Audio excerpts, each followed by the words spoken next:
Bien, damos la bienvenida a todos a esta nueva clase de dibujo topográfico. Ya hemos pasado bastante conceptos sobre la obtención de vista, sobre lo que en estricto rigor es el dibujo técnico, ¿ya? Y también nos hemos interiorizado un poquito en dibujos de especialidad y donde nos enfocamos bastante fue en los proyectos de subdivisión, ¿ya?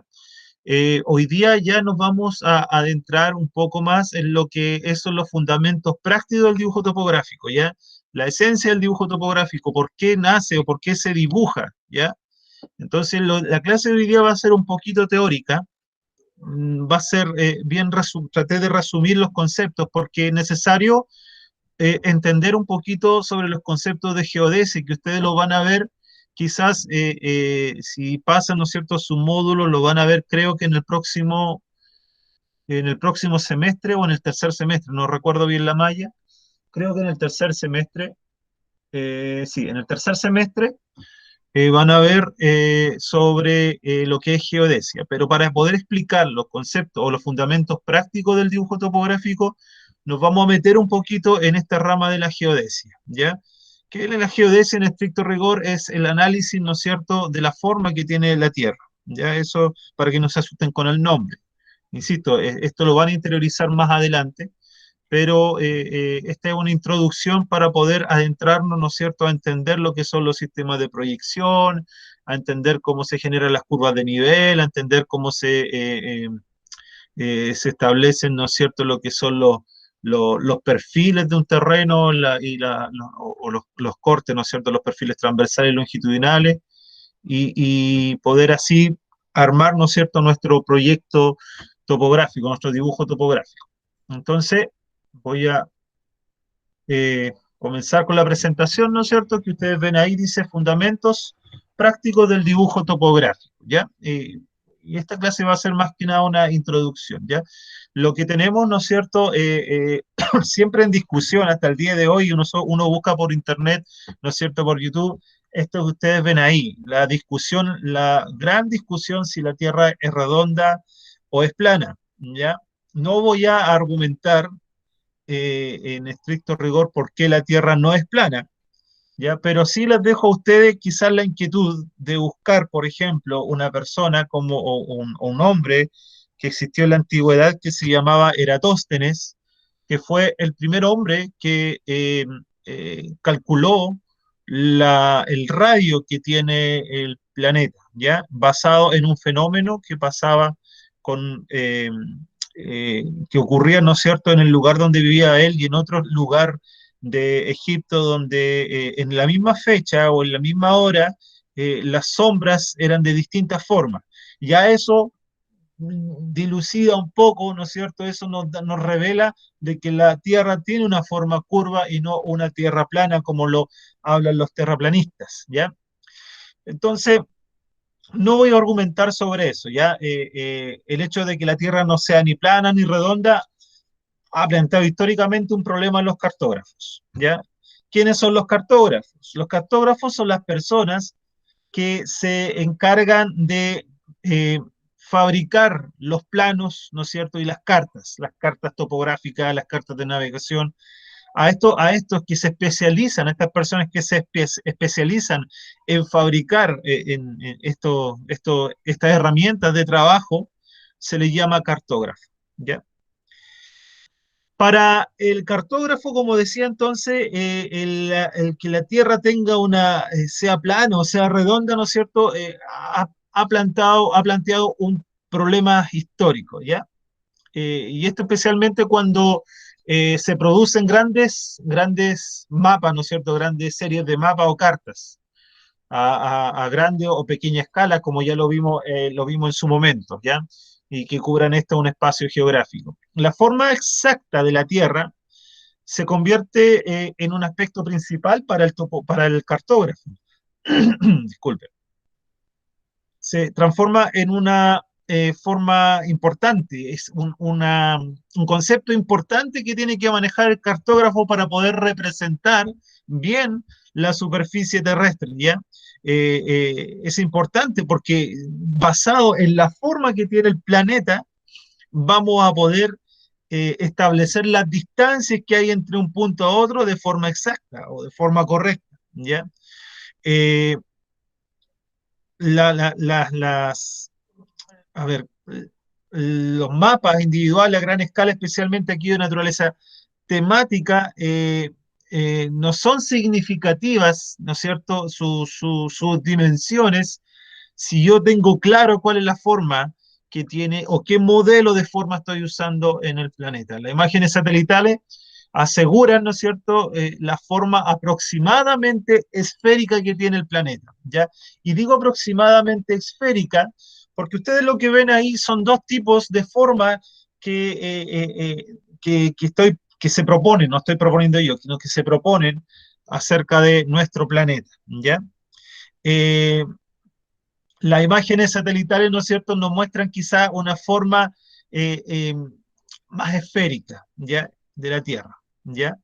Pero no obstante, la forma exacta es de un cierto interés y aún está en estudio, ¿ya? Aun cuando los satélites te estén mostrando una curvatura de la Tierra, aún hay una discusión cuál es la real forma que tiene nuestro planeta, ¿ya? Es bien conocido que nuestro planeta lo presentan en el colegio, ¿no es cierto? Lo presentan como la imagen que tenemos ahí. Voy a prender mi famoso puntero para... Ahí está. Este, habitualmente nosotros hemos concebido nuestro planeta de esta forma, ¿ya? De una forma redonda, ¿ya? O como una pelota.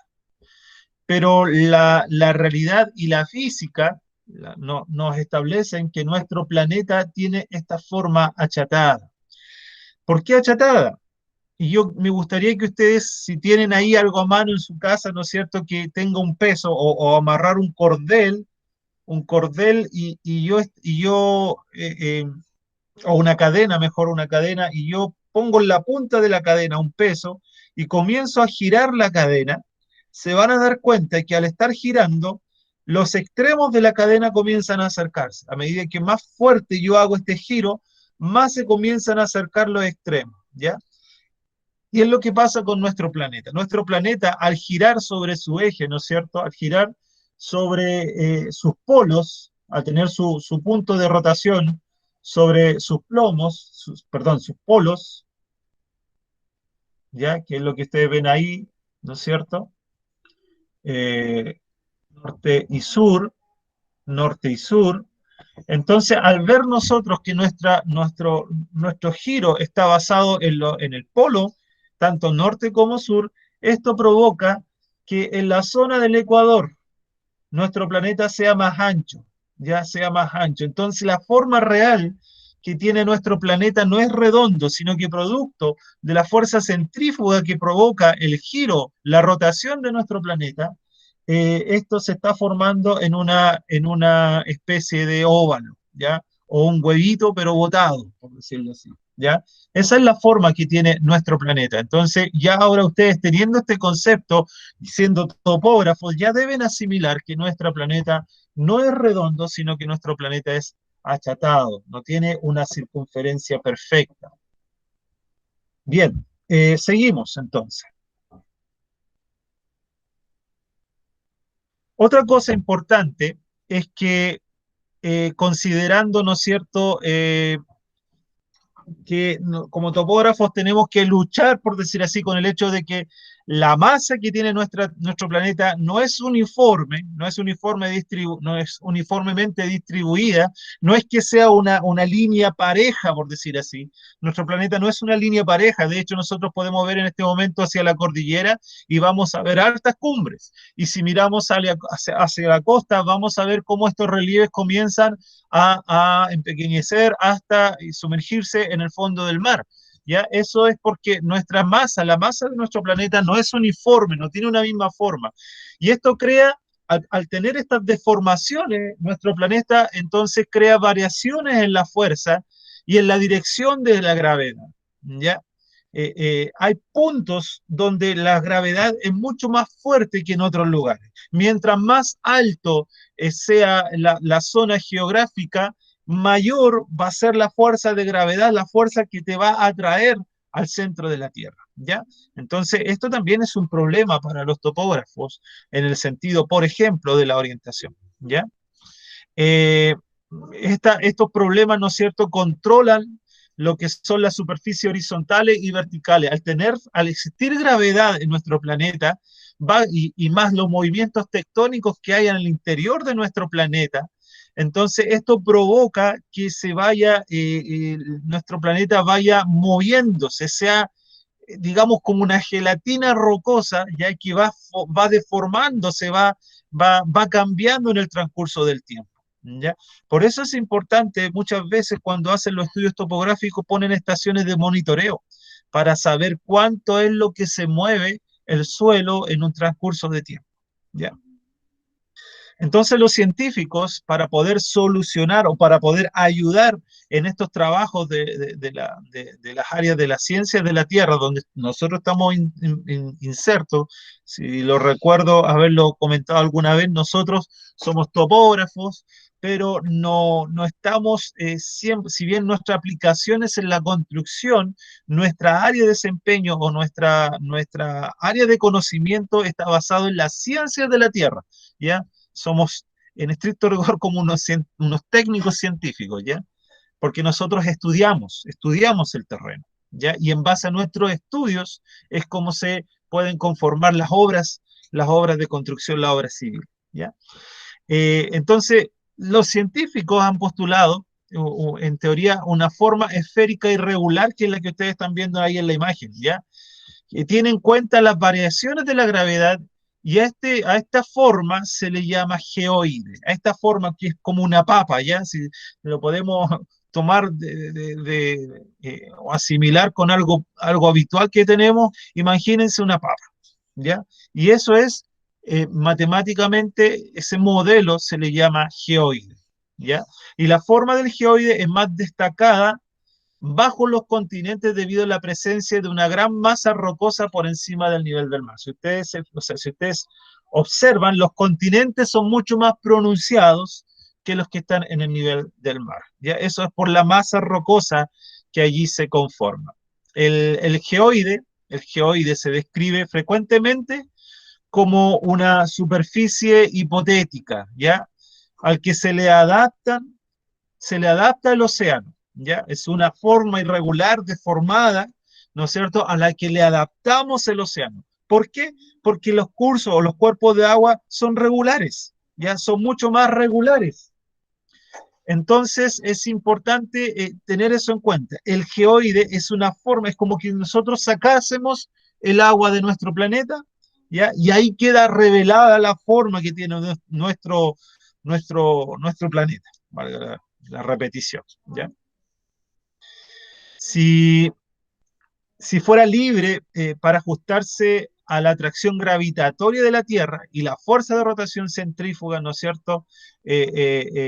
No existiría los cursos de agua, pero se le colocan estos cuerpos de agua para que puedan eh,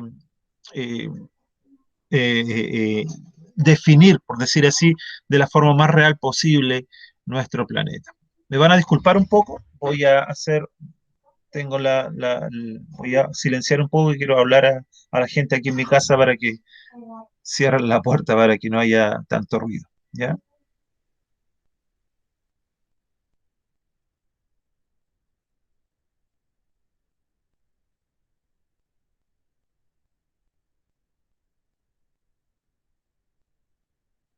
Ya. Ay, sí. Entonces decía que esta forma que tiene, este modelo que tiene nuestro planeta, ¿no es cierto?, se ajusta un poquito más a la realidad, se le llama geoide, ¿ya?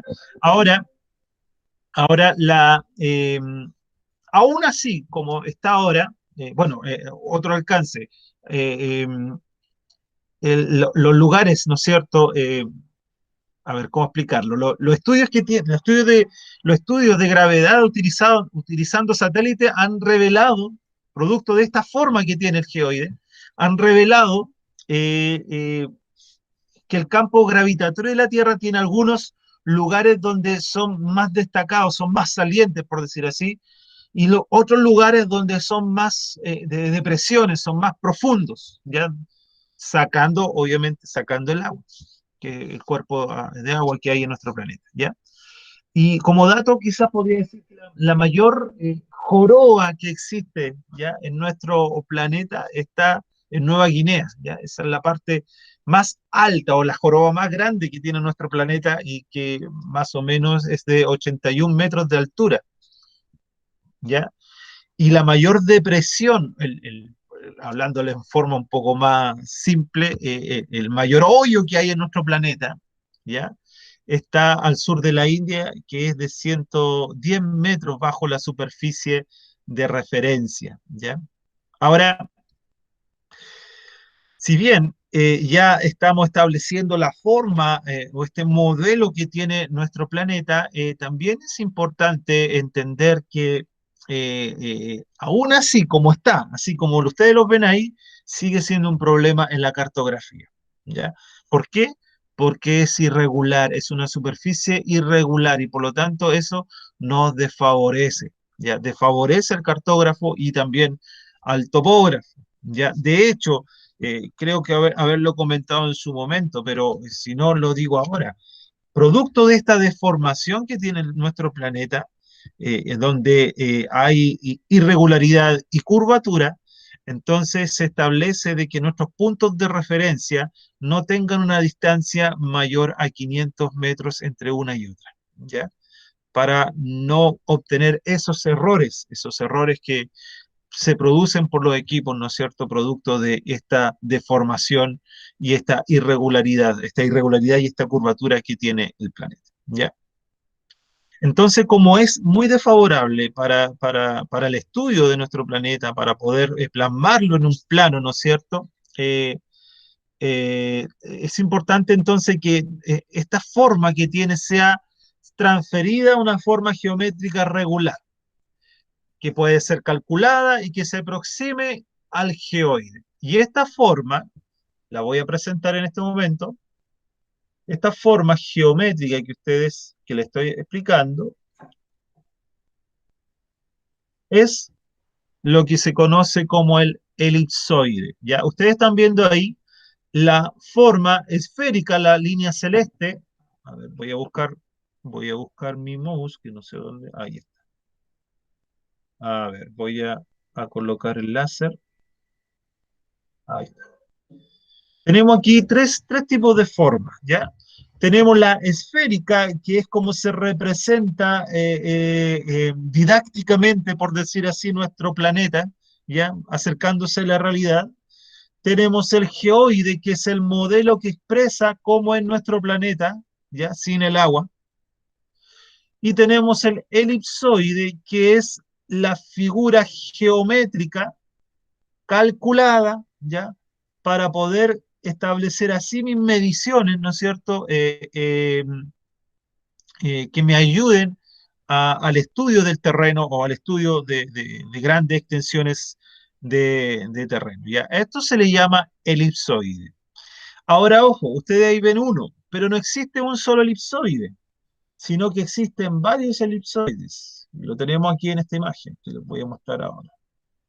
Ahí tenemos la comparación de los tres modelos. Tenemos el modelo, por así decirlo, didáctico ya, por ponerle un nombre, donde establece y me dice que la Tierra no es redonda, y luego que ya sé que la Tierra no es redonda, entonces paso a detallar un poco más y digo que la Tierra tiene esta forma geoidal, ya, un modelo geoidal, y luego de eso vamos, ¿no es cierto?, para nuestra aplicación, ¿no es cierto?, en las mediciones, al modelo matemático que es el elipsoide. Y como decía en su momento, no existe un solo elipsoide, sino ustedes pueden ver ahí en rojo, ¿no es cierto? Hay un rojo, hay un color medio amarillo y un color celeste ¿no es cierto?, donde existen, eso se refiere que hay distintos tipos de elipsoide. Por eso técnicamente se le llama elipsoide de revolución o elipsoide tridimensional de referencia, ¿ya? Como les digo, no existe una forma única, como lo pueden ver ahí, eh, sino que es adaptable a todos los estudios y cartografía a lo largo de todo el mundo, por razones históricas, también por razones políticas. Me refiero a razones políticas porque llega, por ejemplo, y lo que pasa, por ejemplo, en nuestro continente, que hay un acuerdo entre países, ¿no es cierto?, para establecer un elipsoide, un tipo de elipsoide. Chile podría tener su propio elipsoide, ¿ya? Pero para tener un acuerdo, ¿no es cierto?, con los otros países vecinos, se establece un elipsoide único en nuestra zona, ¿ya?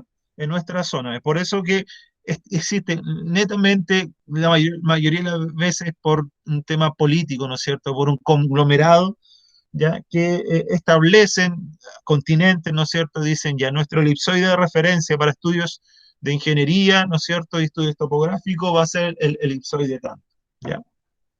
Chile tiene el suyo y lo vamos a ver en su momento. Acá tenemos, por ejemplo, una lista o un cuadro de los tipos de elipsoides que existen, ¿ya? Tenemos el elipsoide del Everest, que fue hecho en 1830, para que vean lo antiguo, ¿ya? Donde establece su radio ecuatorial, porque estamos hablando del elipsoide de ellos, ¿ya? Su radio ecuatorial de 6.377.276 metros. Un factor de aplanamiento. ¿Qué es lo que es un factor de aplanamiento? Es una igualdad, ¿no es cierto? Una relación de 1 es a 300.80, ¿ya? ¿Y quiénes los usan? La India. Si a usted le llega a salir un trabajo en la India, usted va a ir a hacer una topografía y tienen que sus equipos adaptarlos, ¿no es cierto?, configurarlos para el elipsoide del Everest, ¿ya? Tenemos otros como el Bessel, ¿no es cierto? No voy a ir rápido, esta presentación va a quedar en el aula, así que el Bessel, ¿no es cierto?, que es Japón y Alemania, ¿no es cierto? Gran Bretaña usa el elipsoide AIRI, ¿ya? Francia y Sudáfrica, el Clyde del 60, América del Norte ocupa el Clerc del 66, ¿no es cierto? Y también está el del uso internacional, ¿no es cierto?, en 1924, ¿ya? Y también la Unión Soviética tiene el suyo, y también existe el astronómico, la Unión Astronómica, ¿no es cierto?, que, ojo, este elipsoide de la Unión Astronómica es similar al nuestro, que lo vamos a ver más adelante, ¿ya? Y tenemos también el del 79, el América del Norte Internacional. Y también hoy día existe un sistema de referencia que quizá ustedes lo han escuchado muchas veces ya, el WGS-84, ¿no es cierto?, que es un elipsoide internacional, ya es un elipsoide internacional que sirve para que todos hablen, por decir así, el mismo lenguaje. El problema está en que, por ejemplo, si mi elipsoide internacional fuera aquí en Chile, quizás todo Sudamérica tenga un rango de precisión muy acertado, pero por ejemplo, si nos vamos a Australia, por ejemplo, o al continente asiático, los rangos de precisión no van a ser los mismos, ¿ya? Producto de su lejanía. Por eso es importante que cada país o cada continente tenga sus propios elipsoides de referencia, ¿ya? Chile tenemos, ¿no es cierto?, el elipsoide de referencia llamado GRS-80, que está basado en el sistema de referencia CIRGAS, ¿ya? Y el CIRGAS, como ustedes ven ahí arriba, dice Sistema de Referencia Geocéntrico para las Américas, ¿ya? Y habla de este conglomerado, ¿no es cierto?, de países sudamericanos y que están, ¿no es cierto?, tomando en cuenta este elipsoide GRS-80. ¿Qué significa GRS-80? Sistema Geodésico de Referencia de 1980, ¿ya? establece un radio ecuatorial de 6.378.160 metros y un factor de achatamiento de 1 ESA 298,25, ¿ya? Ese es con el que trabajamos generalmente, ¿ya? O el que se trabaja en la cartografía. Ustedes van a ver a lo mejor mapas, después más adelante van a tener acceso a los mapas. Lamentablemente el CFT los tiene en físico, pero si llegásemos a revisarlo, a lo mejor en GeoDS lo van a ver que está indicado, ¿no es cierto?, que este sistema, esta carta topográfica o mapa topográfico está basado según el SIRGAS, ¿no es cierto?, el sistema de referencia SIRGAS es un elipsoide GRS 80, ¿ya? Entonces, bien, muchachos, eso es en cuanto al a lo que es los estudios, ¿no es cierto?, de este sistema como introducción, ¿no es cierto?, para entender un poco cómo nace el dibujo topográfico, ¿ya? Así que esa es como introducción. La próxima clase estaremos viendo ya lo que son los sistemas de proyección, ¿no? Estamos adentrando mucho más en el tema de la representación gráfica de nuestro planeta y de los terrenos, ¿ya? Así que les dejo esta clase hasta aquí y atento a sus comentarios por los medios que ya ustedes conocen. Así que estudien nomás, ¿ya? Y nos estamos viendo en una próxima ocasión. Chao, chao.